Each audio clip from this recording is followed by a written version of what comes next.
സുഹൃത്തുക്കളെ, ഇത് കായൽ സിലോപ്പിയാണ്.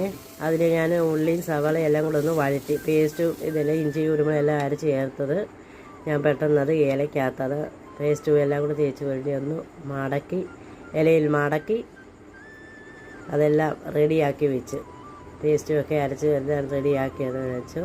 അത് കഴിഞ്ഞിട്ട് എണ്ണ വെച്ചതിന് ശേഷം ഒരു ശകലം അടി പിടിക്കാതിരിക്കാൻ വേണ്ടി കുറച്ച് എണ്ണ ഒഴിച്ചതാണ്, ശകലം. എന്നിട്ട് അത് അത്രയും ആ ഇല മടക്കി വരുന്ന മീൻ ഞാൻ പൊള്ളിച്ചെടുത്തതാണ്. അത് വേണ്ടേ, അതൊന്ന് പൊതിയഴിച്ച് എന്താ രുചി, ആവി പറക്കുന്ന കേട്ടോ സുഹൃത്തുക്കളെ, അടിപൊളിയാ. കരിമീൻ പൊള്ളിച്ചതാ. കരിമീൻ ഒരെണ്ണേ ഉള്ളേ, ഒറ്റ കരിമീനേ ഉള്ളൂ, ബാക്കിയുള്ളത് കായൽ സിലോപ്പി. അടിപൊളി രുചിയാണ്. ഞാനൊന്ന് പരീക്ഷിച്ച്